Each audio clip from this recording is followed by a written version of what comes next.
Hey, what's up, everyone? Welcome back to Babylon Talmud. Today we're studying Daf Vav, Daf 6 of Masechta Yoma. What can I tell you about Daf 6? Chaver, who could tell me? Anyways, Daf Vav, it's a little complex, but not too complex. It's also not too big. What do you want me to tell you? Anyway, so we continue our discussion about the quarantine of the kohen gadol. The shaila becomes how come he can't take his wife with him? So we get into the sugya of safek nida matamis boala, and then we discuss boel nida and the tumah of him and going to the mikveh, and then tumah hutra betzibor. It's back, but it's not as complicated as it was in Pesachim. Let's go weiter. I think also once we kind of know it, we're familiar with it from Pesachim, so it makes it more manageable. But let's go weiter. All right, Davav Amud Aleph, about 6-7 lines into the page, by the two dots, mafrishin kohen gadol v'chulei lama mafrishin. Frek the Gemara, how come we need to quarantine the kohen gadol? To which the Gemara says, what? What have we been talking about for the past 5 days? Lama mafrishin kedaminon ilu Rav Yochanan kedisle ilu Rish Lakish kedisle. What do you mean? Rav Yochanan compares it to Milu, Rish Lakish compares it to Ma'amar Sinai. No, this is what we've been talking about the past few days. What do you mean? All of a sudden you wake up and say, how come we quarantine the kohen gadol? So the Gemara says no. Hachikam, it is what the Gemara is asking me. Beisolama perished. Why can't he take his wife with him? Why can't he take his wife with him to the Lishkas Bahedjin? Why does he have to be separate from his wife? So Tanya, we learn in the Bais of Yehuda ben Beseira, Omer shematimtza ishto safek nida v'yavayaleo. Yehuda ben Beseira says, well, what if his wife is a safek nida? Maybe she's a nida. She sees dam and she has reason to believe that she's a nida. And then he sleeps with her when she's a safek nida. Then he'll be a safek boel nida. Now a boel nida, a man who sleeps with a nida, has almost the same stringency of tumah like a nida. We'll see an nafkamina a little bit later, but he becomes an avatuma. He becomes an avhatuma. Rishon avi avhatuma. Yeah, right. That's how you say it. Right, he becomes an avatuma like her. He's tummy for 7 days. Goes to the mikveh after 7 days. Kilu, that whole thing. So therefore, if she's a safek nida, and then he sleeps with her, so then he will be a safek boel nida. And as a safek boel nida, he will be unable to do the avodah in the Beis Hamikdash. And therefore, he does not bring his wife with. In fact, the Gemara, are we talking about nudniks? Talking about the kohen gadol. If his wife is a safek nida, he won't sleep with her. Ella shamiyavay alishto v'timtza safek nida. Rather than for the Gemara, no, it's not that maybe his wife, we're not concerned that his wife will be a safek nida and then he'll sleep with a safek nida. No, it's that maybe if his wife comes with him and they will sleep with each other, and while they are sleeping with each other, his wife will become a safek nida, in which case he will become a safek boel nida, and that was, I guess, outside of his control. But the fact of the matter is, he will be a safek boel nida, and he will be unable to do the avodah in the Beis Hamikdash on Yom Kippur, and we want to avoid that. Therefore, his wife does not come with him. Amur Rabbanon Kamidah of Chizda. So the rabbis said this in front of Rav Chizda. Now, who are the students of Rav Chizda? Ich weiß nicht. Kiman Rav Akiva, and they wanted to say that this must be like the opinion of Rav Akiva. The Amar Nida Matama is Bayala. That Anida is Matama is Be'ala. What does that mean? It means there's discussions at the beginning of Masechta Nida about so if a woman sees blood, sees dam, so then the question is, what about the 24 hours preceding? Right? Let's say she was dealing with Taharis, she was dealing with Truma or whatever it might be, Taharis, and then later on she sees dam. So the shaila is, earlier when she touched those tyrus, whether it's truma or whatever it might be, the question is, was she already a nida at then? Which would make the tyrus tameh. So what we say is that me'es le'es, 24 hours prior, any tyrus that she would have touched would become tameh. So now the shaila is, what about if she had slept with somebody within 24 hours? Is he considered a safek bo'el nida? So that is the machlokas that we're talking about. So the students or the rabbis who were in front of Rav Chizda wanted to say that from the fact that we're saying that the kohen gadol should not bring his wife with him, because if they sleep with each other and then she's a safek nida when they're sleeping with each other, and we're saying that if that happens, then he will be unable to do the avodah in the Beis Hamikdash because he'll be a safek bo'el nida.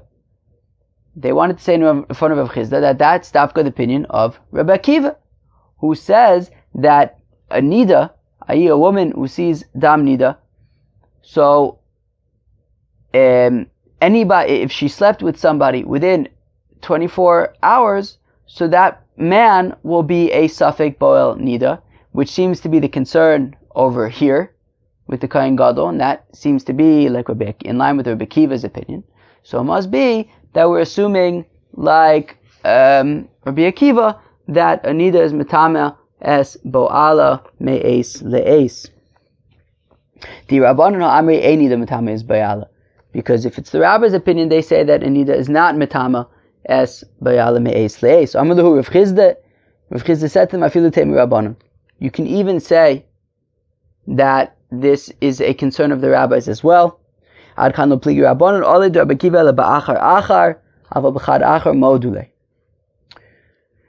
Okay, to understand this line, there are basically 3 points at which this woman, or the man as well in this case, who was sleeping with her, at which point they could see dam, in which case they have to start considering whether or not this fellow is a safek bo'el nida, or treated as a bo'el nida. One point would be like mamish when they're sleeping with each other. Like mamish, they're sleeping with each other and they notice like, there's dam. Either he notices it on him or she notices it on her. They realize that there's blood. So then everyone agrees. Chachamim, Rabbi Akiva agree that we have to treat him as a bo'el nida. Now, the next period of time is immediately after that, until the amount of time that it could take for this woman to get off of her bed and find like a cloth and to check herself to see if she has dam. That is the next sort of period of time. I don't know how long that is, maybe 30 seconds, whatever it might be. So there's the period that's immediately after they were sleeping with each other, and then there's like 30 seconds, which is enough time for her to find like a cloth and to check herself to see if she has any dam. And then, so that's what's called the period of achar. So there's immediately, and then there's what's called the achar, which is just like, I don't know, let's say 30-second period. And then there's after that, which is achar. It's the period after this period following immediately afterwards. So now what Rav Chizda is saying is that when the Chachamim disagree with Rabbi Akiva, it's only in this achar period. It's only, I'm making up a number, 30 seconds or whatever it might be, this period that it takes to get off your bed and find a cloth and check yourself to see if you have any dam. So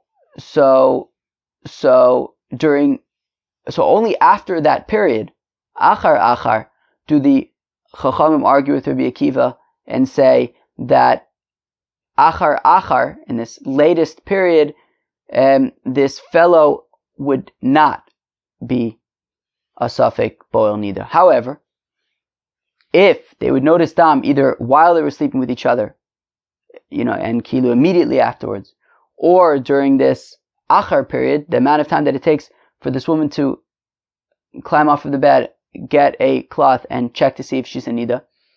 So during this period, the Chacham also agree that if they see dam, then he would be we have to treat him as a bo'el nida.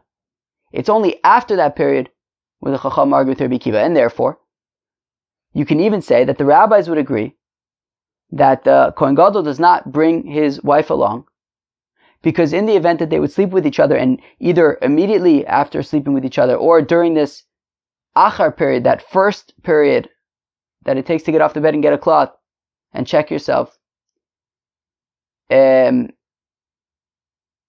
during any of those first two periods of time they would see dam, so the chacham would also agree that we would have to treat the kohen gadol in that case like a boel nida, and because we want to avoid that whole thing, we say don't bring your wife with you. So let's read it inside. So Amalu Rav Chisda said to them, Afilu Temru Rabbanon, you can even say that the reason why the kohen gadol doesn't bring his wife is also according to the rabbis, because Adkando Plige Rabbanon Oledu Rabbi Akiva Ele Ba'achar Achar, because the rabbis only argue with Rabbi Akiva and say that we would not treat this fellow like a boel nida only in that final period of time, the achar achar, the latest period of time. Aval Bichad achar modu lei. But if it was in that first period of time, just the achar, that brief period of time immediately following after they slept with each other, so in that first period of time, and certainly immediately afterwards, they would agree that we would treat him like a boel nida, and therefore we want to avoid that, and therefore the kohen gadol does not bring his wife with. Amr Reb Zera says, the holy Reb Zera, Shmamina boel nida eino kinida v'tovel bayom. Says Reb Zera, that this teaches us that a boel nida is slightly different than a nida, in that he can go to the mikveh during the day. Okay, a nida goes to the mikveh at night, because it says Shiva Asyom Tev Nidasa. She will be a nida for 7 days. We need 7 complete days, and therefore she can only go to the mikveh after 7 complete days the following night. Now, what Reb Zera wants to argue is that a boel nida, however, can go to the mikveh on that last day. So let's take our example of the kohen gadol. Let's say Yom Kippur is on a Monday. So if he's quarantining a week before, so that means that the Monday prior, he goes into quarantine. Now let's say he slept with his wife earlier that day on Monday. Okay? So in the event that she turns out to be a nida, and now he has, or even a suffix nida, whatever it might be, if we have to be concerned that he's tameh, so then let's count.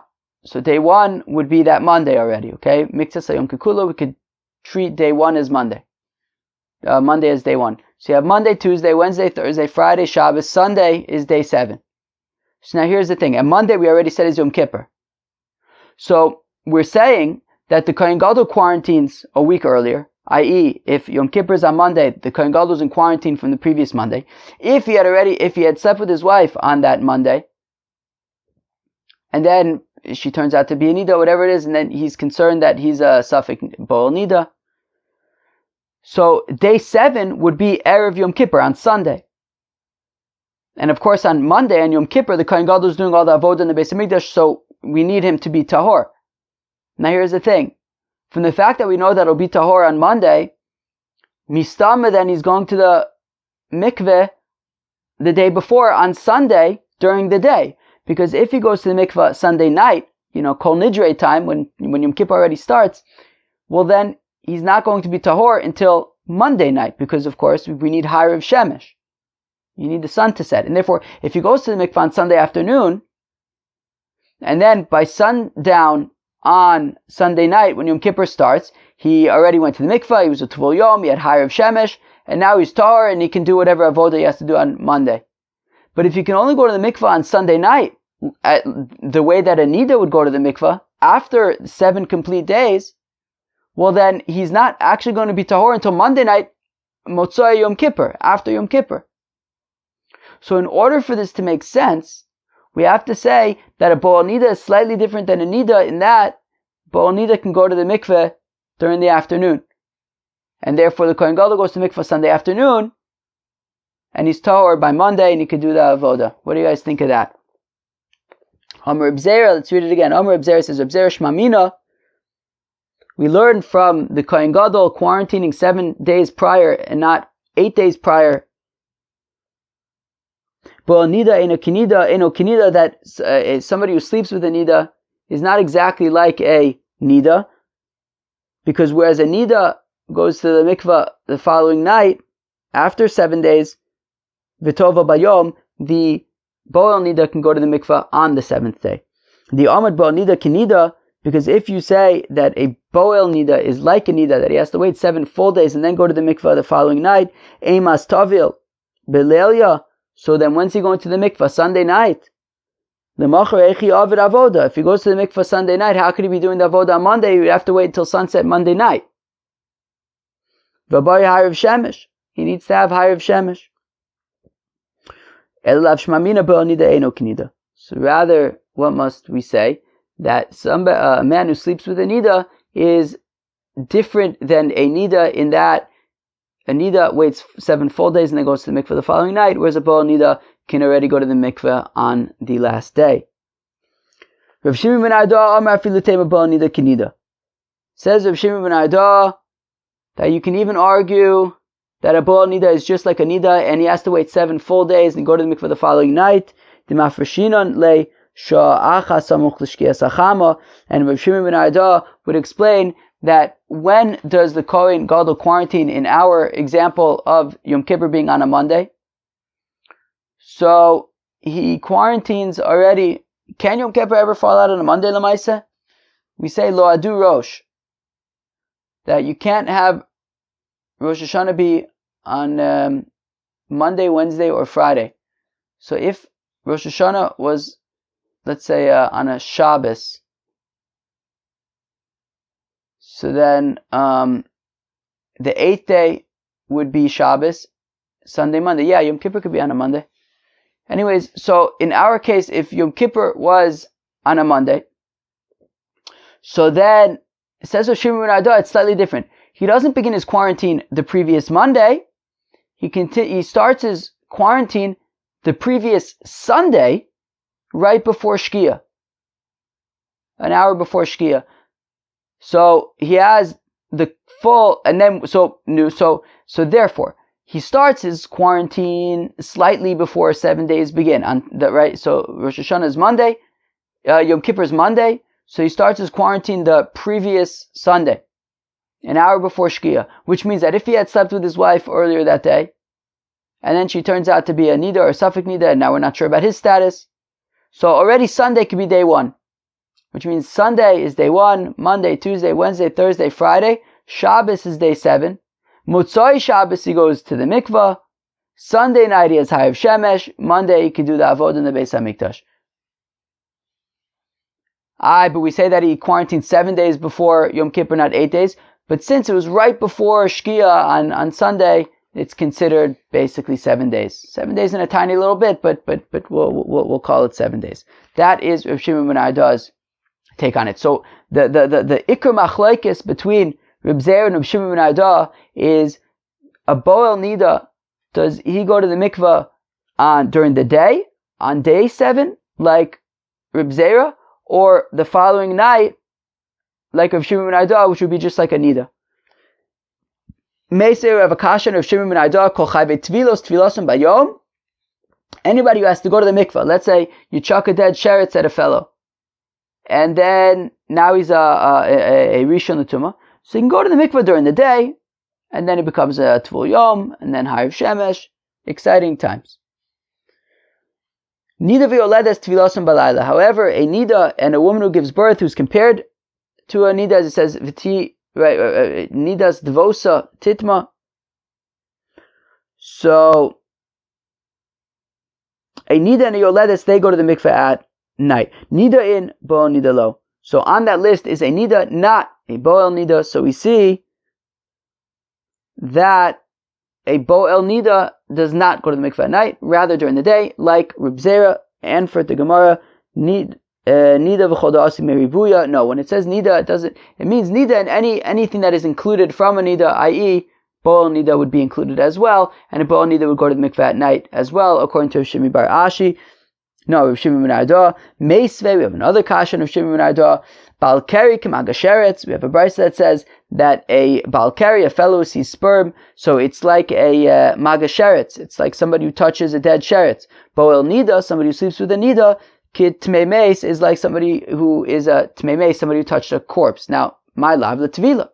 Let's say that this is with regard to going to the mikveh, and therefore we'll say that a balkari can go to the mikveh during the day, just like a somebody became tamei from a sheretz can go to the mikveh during the day, and that just like a fellow who became tamei from touching a corpse goes to the mikveh on day 7, so also a boel nida can go to the mikveh on day 7 like Reb Zera. Lo the tumah. No, it's talking about their tumah. That a balkari is a rishon tumah, just like a tmei sheretz, and he also only tamei for 1 day. So too, a boel nida is tamei like a tmei meis, i.e. for 7 days, and they are in av hatuma, but nothing to do with mikveh. But frekti gemar, tumasim be'edrik sivbu, hi tumas shiva ksiv bei, v'hi tumas shiva ksiv bei. But why do I need a brisa to teach me that a boel nida is the same tumah as a tmei meis? I know that from psukim. Boel nida is the pasuk says, right? What does the pasuk say? Usi nida sa Allah. That if you have a fellow who sleeps with a nida, so then her nida is transferred to him. Well, it's shared with him. So we know from the pasuk already that he's going to be tamei for 7 days and that he's an avatuma. So why do I need this brisa to teach me this? So love the tvilah. Rather, it must be that it's talking about tvilah. What it's saying is that a boel nida, in terms of going to the mikvah, is like a tmei meis in that you can go to the mikvah during the day. So it's a kashan of Shimon bar Ashi, lo olam the tumah. No, really it is talking about their tumah. To say that a boel nida is tamei for 7 days and is an avatuma just like a tmei meis. Okay, but don't we already know this from Sukkim? Yes, we do. But seifa it's tuichale. But the chiddush is really for the part that we haven't yet read, for the continuation of that brisa, which is ela shechomer mimenu boel nida shemitamei mishkav u'moshav b'tumakal tamei ochlin u'mashkin. The brisa then continues and says that even though the psukim say that boel nida and tmei meis are the same in that they're tamei for 7 days and they're both an avatuma, however, there's an afkamina. A boel nida is a shtickle more stringent than a tmei meis in that a boel nida is metamei mishkav tachton ke'alyon. What does that mean? Tumas mishkav u'moshav, tumas midras, right? A zav, zava, balkari, zav, zava, nida, mitzora, they're metame, right? So let's say you have a zav, and a zav sits on a mattress. You even have 10 mattresses stacked up. So a zav who's an avatuma will make all 10 of those mattresses an avatuma like him. That's a chiddush, right? Let's say I'm a tmei meis. I touched epis a corpse. Now I'm an avatuma, and I sit on 10 mattresses piled on top of each other. So I'm an avatuma. So I'll make the top mattress that I'm touching a rishon l'tumah. The 9 mattresses below are completely tahor. So I'm an avatuma. I make the top mattress a rishon l'tumah. Everything below is tahor. The chiddush of a zav is that a zav is an avatuma. The zav now sits on these 10 mattresses and makes all 10 of them an avatuma just like him. That is what mishkav u'moshav is. Now, a boel nida is somewhere in between that, which is that a boel nida, so that's a zav, zava, nida, and mitzora. The same applies to all of them. Now, boel nida is slightly different in that yes, he's metame mishkav tachton ke'elyon, right? That if a boel nida sits on these mattresses, he will be metame all 10 of them. However, to be a rishon l'tumah, not to be an avatuma. So a zav, zava, nida, mitzora, if they sit on these 10 beds, all 10 of them would be just like them, an avatuma. And if somebody else touches them, they would become a rishon. A boel nida also will be metame all 10. However, to be a rishon l'tumah, that he's an avatuma will make them a rishon l'tumah, not to make an avatuma just like him. So that's what we're saying. As opposed to a tmei meis who's an avatuma, and he sits on 10 mattresses, only the top one becomes a rishon l'tumah. He's an avatuma, he makes the top one that he touched a rishon l'tumah, the rest of them aren't tamei at all. So right, so seifa it's tuichale, we need it for the seifa, el shechomer mimenu boel nida, that a boel nida is slightly more chomer than a tmei meis in that shemetame mishkav u'moshav, that he is metame all 10 mattresses. If he sits on 10 or 100 mattresses, whatever it might be, b'tumakali, he makes all of them a rishon l'tumah l'tamei ochlin u'mashkin, that a rishon l'tumah can then be metame ochlin u'mashkin to be a sheni l'tumah. All right. But Rav Shimon ben Ado would argue, with regard to going to the mikvah,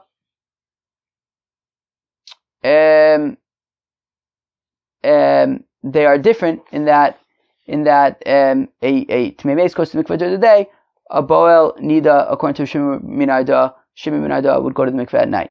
Tashma Kamanir Detani Reb Chia, the Reb Chia taught Hazav ve'Hazava ve'Hamitzor ve'Hamitzoras Voel Nida Utmei Meis Tfilasan Bayom Nida ve'Oledes Tfilasan Balayla Tiyuvta. Period. Okay, here's kind of a knockout. We have a brisa that says that a Zav Zava Mitzor Mitzoras Tmei Meis and a Boel Nida Tfilasan Bayom. They go to the mikvah during the day. Boom.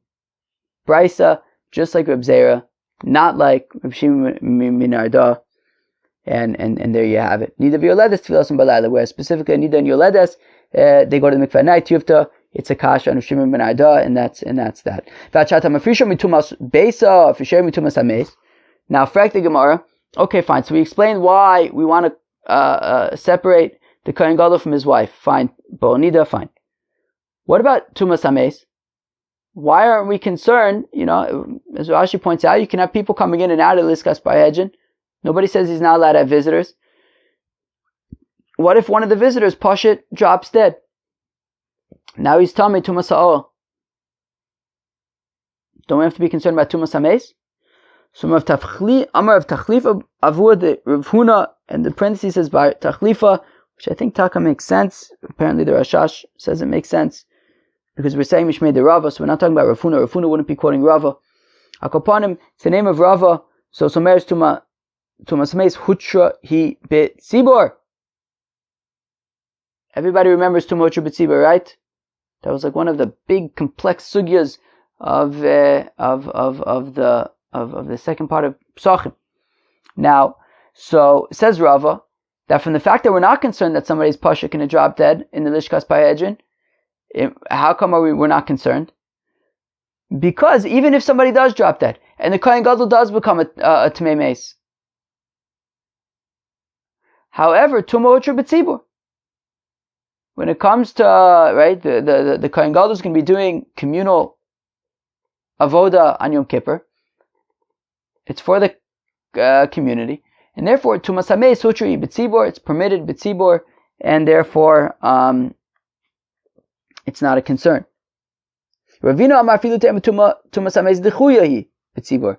Says Ravina, you can even say Tuma Dechuya B'tzibur, that it's not that Tuma is irrelevant and goes away and is permitted for the community, but rather it's Dechuya, it's pushed off. It's still there, and it's not ideal by any means, but the fact of the matter is that even so, you're allowed to do the avoda if it's for the community. So therefore, Tuma Dechuya Hi B'tzibur, if somebody would come into the office and drop dead, the kohen gadol would be tamei, and it would be b'di'evet, but l'maisi would still be able to do the avoda. Now, if you say Tuma Dechuya Hi B'tzibur, as we learned in Masechta Pesachim, that means that it's b'di'evet, and therefore we'll do whatever we can in order to prevent this situation from happening. And therefore, if we say Tuma Dechuya Hi B'tzibur, I would think that nobody should be allowed in to the Lishkas Bayhedjin with him just in case they die. However, Tumas Hameis Lo Shchicha, Tumas Beis Lo Shchicha, points out Ravina that his wife becoming a Nida is more common than somebody just randomly dropping dead in the Lishkas Bayhedjin. And therefore, even though, yes, you could argue Tuma Dechuya Hi B'tzibur, and therefore we should be doing anything we can to prevent the kohen gadol from becoming tamei, even though he would do the avodah anyways, but because Tuma Dechuya Hi B'tzibur, so we would want to prevent somebody from dying on him. However, it's not common for somebody to just drop dead in the Lishkas Bayhedjin, or anywhere for that matter. It doesn't happen too often that people just randomly drop dead. So therefore we don't have to be concerned. Itmar, it was stated, Tumas Hameis, when it comes to Tumas Hameis, Rav Nachman Amar Hutra Hi B'tzibur, says Rav Nachman, Tumas Hameis is Hutra B'tzibur, it's permitted, 100% permitted B'tzibur. Rav Sheshes Amar Dechuya Hi B'tzibur, Rav Sheshes says it's not 100% permitted. The fact of the matter is that if in the context of a communal temple offering service, the kohen gadol is tamei or the congregation is tamei. So the service goes on, but it's not ideal. So the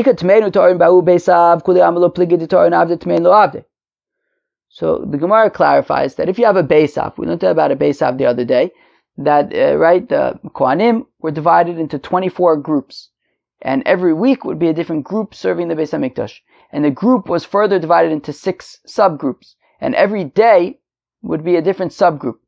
So if in the subgroup there are tamei kohanim and tahor kohanim, everyone agrees. Even Rav Nachman, who says tumah hutra b'tzibur, would say, look, let the tahor people do the avoda. Ki plige, where Rav Nachman and Rav Sheshes argue, la'aduru la'asuye to'en m'beisav achrina. The kasha is what if the entire beisav of that day is tamei? So do you have to go to a different beisav and say, hey, can you guys fill in for us? Rav Nachman says, look, everybody's tamei. Don't go crazy. Don't find another beisav to get people to fill in for you. Tumah hutra b'tzibur. Tumah is permitted b'tzibur. Just you guys do it b'tumah. Whereas Rav Shesha says, no, tumah dechuya b'tzibur. Tumah is pushed off when it comes to the community, but it's still very much there, and it's b'diavad, and we should do whatever we can to avoid it. And certainly we should go to a different beisav and say, hey, can you fill in for us? We're all tamei. Those who say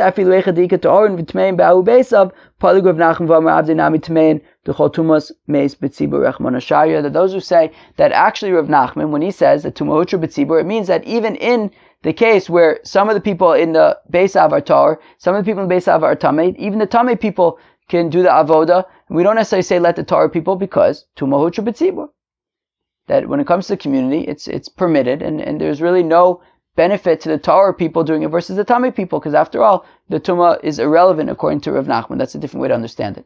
Okay, Chaver, that was Daf Vav of Masechta. What are we in? Psachim, Shkalim, Yoma. So it was an interesting daf, I think. It wasn't so big, but there was a lot of mahus. There was a lot of content. So we discussed the sugya of Safik Nida Metame is Bayala, that if you have a woman who sees Dam Nida, so the question is, going back 24 hours, contact tracing. So do we have to go back 24 hours and say that if she slept with somebody, that person is Safek Tameh? So we say that, well, if she sees Dam immediately, while she's sleeping with this fellow, or in like the period immediately afterwards, when there's enough time to get off the bed and get a cloth and check to see if she's in fact a nida. So during either of those periods, so then if they find Dam, the guy will be we have to treat him like a bo'el nida, somebody who sleeps with a nida. Now, after that, however, is what's called this period of achar. So it's machlokas, the chachamim, Rabbi Akiva. Rabbi Akiva says yes, for a 24-hour period, anybody, if this woman slept with somebody, so then that fellow will be treated as a bo'el nida. The chachamim say no. After that period, we don't have to be concerned about a bo'el nida. The nafkaminas, of course, in terms of it came up in the context of the kohen gadol. How come he has to separate from his wife? And we're saying because we have to be concerned that she will be a nida or a suffix nida, and then he will be a bo'el nida. Fine. Then we discussed a bo'el nida going to the mikvah. Reb Zeir wanted to argue that a bo'el nida can go to the mikvah during the day. Rav Shimon ben Ardor argued that a bo'el nida goes to the mikvah at night, just like a regular nida, and but just like a nida, and we ended up proving Rav Shimon ben Ardor wrong from a brisa. We discussed the sugya of tumah hutra b'tzibur and tumah dechuya b'tzibur. Rav Nachman says tumah hutra b'tzibur. Rav Sheshes says tumah dechuya b'tzibur. We had two takes on what happens if you have a base of in the Beis Hamikdash. Some of them are tar, some of them are tameh. According to the first take, Rav Nachman would say, look, if within the base of there are some people tar, some people tameh, let the tar people do the avodah. The other way of saying it is that no, Rav Nachman says tumah hutra b'tzibur, even if within the same base of there's some tar people, some tameh people, the Tamei people could do it because tumah hutra b'tzibor, tumah is completely permitted in a communal setting. Rav Shesha says tumah d'chuya b'tzibor, tumah is pushed off. It's b'di'evid. We'll do whatever we can to avoid it. And therefore, if you have, let's say, a base of where everybody is tamei, if there are some Torah people and some Tamei people, certainly Rav Sheshes would say that the Torah people should do the avoda. But if you have a base of that's entirely Tamei, Rav Sheshes would say that you should even go to a different base of and have them fill in, because we want to do whatever we can to avoid tumah, even if it's in a community setting. And that, of course, ties in to the kohen gadol, because the shaila is, shouldn't we be concerned that somebody who's visiting him in the Lishkas Parhedrin is going to drop dead and make him Tamei Tumas Hameis? So Rava said, no, Tumah, you can imply from here that Tumah Hutra B'tzibor, and therefore even if somebody does drop dead, he'll be able to do the avoda anyways, and it's fine. Ravina says, no, you can even say Tumah D'chuya B'tzibor, and we'll do whatever we can to avoid Tumah in the context of the community. However, it's really not common, and it's not something that we have to be concerned about, that someone is just going to drop dead just like that in the Lishkas Parhedrin when visiting the Kohen Gadol. Cheved, that was the Vav Masechta Yoma. I hope you enjoyed it. Have a great day. Peace out.